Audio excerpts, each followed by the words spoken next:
All right, who would like to read our essential question for the day? Corbin, go ahead. How can we objectively measure our unique differences? Okay, so we are wrapping up our measurement unit. So we're going to start out by doing some things to show how unique we are, and then we're going to be able to measure some things about our body as well. My name is Chrissy Wheeler, and I teach at Village of Barbersville Elementary School in Barbersville, West Virginia, and I teach 5th grade. It's the human body in numbers. This lesson is about measurement. Students often have a hard time with metric measurement in the intermediate levels. So as I was planning this lesson, I started with a content that I knew I already had to cover that students needed a lot of help with. And so measuring their bodies was a great shift to this and a great culminating activity, and incorporating Kahoot and Office Mix and the Rulers app was a really easy way to just deepen the understanding with metric measurement for the students. So we're going to watch a very short video clip, and I want you to think about what you notice about your body. Okay, in the hook of the lesson, the students are watching a video to get them hooked, and one of them is about how unique they are. So it talks about numbers in the body that are just astronomical that students haven't thought about before. Okay, who can give us one fact that they noticed that makes their body special? That we shed 620 grams of skin every year. Good. All right, so we're going to take a formative assessment to see what we know about estimating how big something is. We also will be using the Kahoot app so that students can see if they're good at estimating, and to also think about their body parts and how long each of those pieces would be on them. So go ahead and when you get your computer, go on to Kahoot like we did earlier. To meet my learning goals, I wanted to make sure that we weren't just using apps or technology just for fun, that it had a purpose.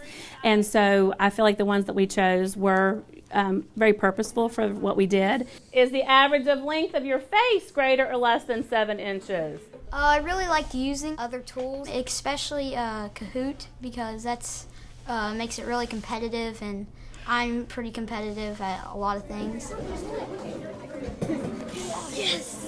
They love using the Kahoot app because they're so competitive, and it makes them pay attention, and they really want to win and get the answers right, and it's a good review for them as well. Is the average length of your ear greater or less than 2.5 inches? Less. I think it's very important that we incorporate technology as much as possible. And so if I can do that within my lessons, that's what I do. I try to come up with lessons that I know I have to cover and then see where I can embed the technology in there without it being just fluff or something extra that we do. All right. So now what we're going to do is we're going to talk about how to measure correctly. Who can remind us how we measure with a ruler or a measuring tape the right way? So for direct instruction, we are going to use centimeter rulers, and I'm going to put them on the Elmo document camera so that the students can see the proper way to measure, so that they start at the zero so that they get accurate measurements. And I'm going to give you just a couple of minutes to take a couple of objects and measure them.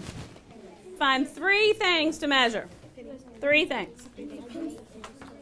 For guided practice, we are using an app called Rulers, and the students can take everyday objects like pennies or iPhones or pens or whatever they have available, and they can estimate what they think the lengths will be, and they take a screenshot of it, and then they are using those to compare other objects to. So they can see if they're good at estimating it. I thought it was going to be 8.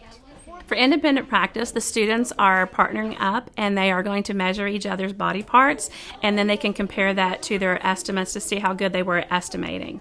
That was 35. 35? What did I you said get? 30. My favorite part of the lesson was where we got to work with our partners. And it was fun to know that when you measure your arm span, then you know, oh, that's my height. 4 more. So 154. 21. Oh my gosh. Oh, that's the same as I got. 2-minute warning. How many of you now think you're a good estimator on what we just did, or not so good, you need some practice? Thumbs up if you think you did pretty well. For the wrap-up, the students use Office Mix, which is embedded in PowerPoint, and so that they can use that to see what attributes were similar within their actual measurements during the independent practice. You know you have to have a title page, maximum of 3 slides, and one of them has to incorporate Office Mix in there. Have one of you log in so you can go ahead and get started. The rest of you all can be discussing what you're going to put on there.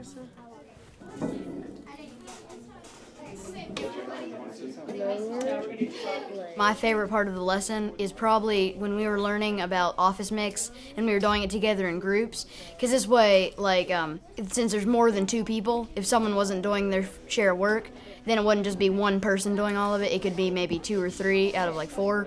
Okay, so we're going to wrap up, and we're also going to find the rest of the class average for our each of our body parts and see how the class average compares. For the wrap-up, the students also share out to the class so that the class can see all the different attributes and what characteristics their body parts had that made them unique and the relationships between the body parts.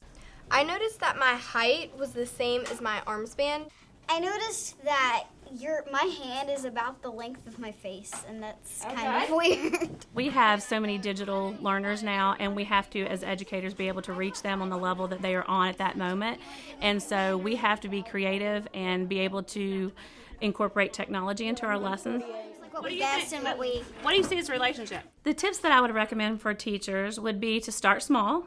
I think that if you start with a lesson that you already do in class, and then if you can just embed technology in it, maybe just in one area, or something that the students are already comfortable with, or that you as a teacher are comfortable with, then I think you'll be more willing to try other things and step outside the box the next time to incorporate other technology tools into your lessons.